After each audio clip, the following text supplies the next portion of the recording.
Dirigentes que llegan a las instituciones para desviar millones de dinero público hacia grandes empresas privadas, debilitando en consecuencia lo común para enriquecer a unos pocos.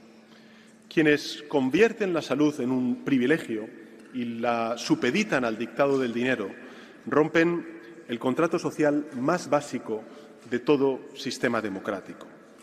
Y las consecuencias de ese modelo son sencillamente devastadoras.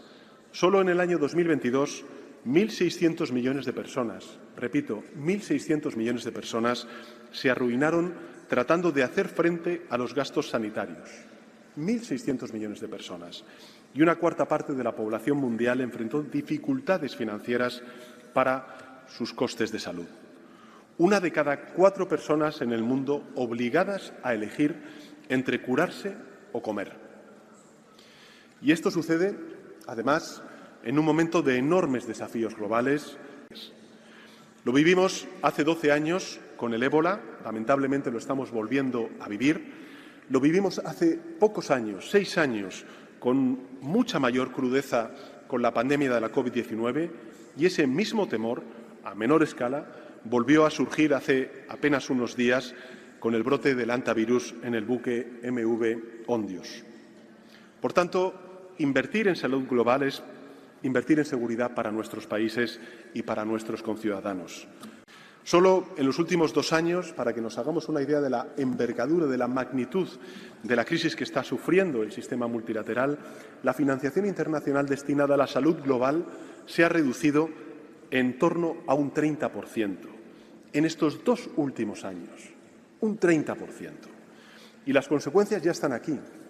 La reducción en la mortalidad infantil se estanca por primera vez en décadas. El sarampión, una enfermedad que creíamos controlada, vuelve a expandirse. Y si no actuamos, 14 millones de personas podrían morir antes del año 2030 por causas prevenibles, entre ellas 4,5 millones de niños menores de 5 años. 14 millones de vidas. No porque no sepamos cómo salvarlas, que lo sabemos, sino porque algunos han decidido no hacerlo. El mayor riesgo para la salud global ya no es la falta de ciencia, sino la falta de conciencia. En apenas unos meses, el mismo país que ha recortado unos 18.000 millones de dólares en salud global y ayuda al desarrollo ha gastado más de 29.000 millones de dólares en una guerra cuyas consecuencias humanitarias y geopolíticas serán también devastadoras. Sentido común frente a aquellos que imponen el unilateralismo frente al multilateralismo, cuando lo fácil sería replegarse, y sentido común colocando a la salud global en la periferia de nuestra acción exterior, no en la periferia de nuestra acción exterior, sino en su mismísimo centro. Lo que ocurre es que en estos tiempos, Excelencias, defender el sentido común se ha vuelto una forma de rebeldía, porque hay una pandemia que nadie quiere frenar, y es la del egoísmo. Esa es la pandemia que realmente está afectando a nuestras sociedades, y esa también se contagia. Por eso, cuando algunos se retiran, mi país ha decidido dar un paso al frente.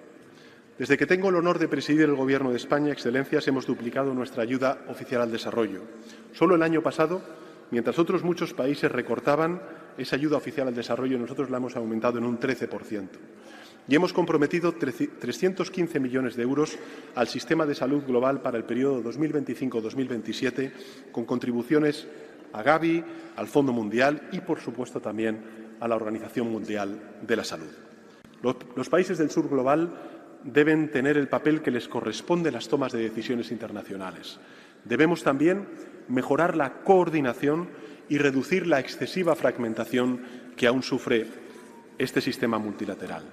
Y debemos situar en el centro el fortalecimiento de los sistemas nacionales de salud, porque no va a haber seguridad sanitaria global mientras millones de personas dependan de sistemas sanitarios frágiles o infrafinanciados.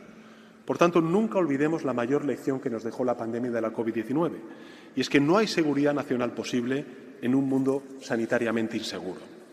Quien no haya entendido esto aún, después de un episodio como el que vivimos en el año 2020, o es un ignorante o es un necio. Demostremos, por tanto, que hemos aprendido la lección. Ahora que la Organización Mundial de la Salud ha declarado el brote de ébola en la República Democrática del Congo y también en Uganda como emergencia de salud pública de carácter internacional. Esta pregunta de si ayudar o abandonarlas puede parecer una cuestión menor después de efectivamente haber tomado la decisión de ayudarlas. Pero esa pregunta encierra uno de los dilemas más importantes de nuestro tiempo y con el que me gustaría concluir esta intervención. Porque todavía hay quienes creen que el derecho internacional es como una suerte de menú a la carta, que las obligaciones, por tanto, son opcionales, que la solidaridad depende de la conveniencia.